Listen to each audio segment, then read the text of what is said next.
Сәлем баршаңызға қыздар. Бүгін сіздермен фунчоза салатын жасаймыз.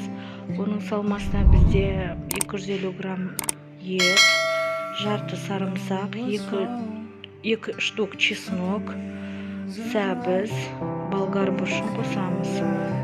Қияр қоссаңыздар да болады, огурцы.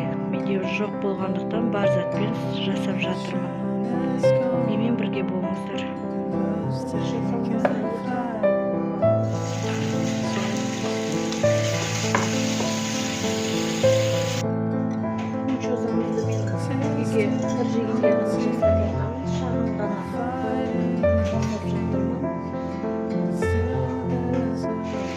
Кішкене ғана 2-3 минут қана овощтарын бірге қосып қуырып аламыз. 2 чайная ложка соевый соус саласыздар, 1 тамшы уксус 0,9% құйып аламыз.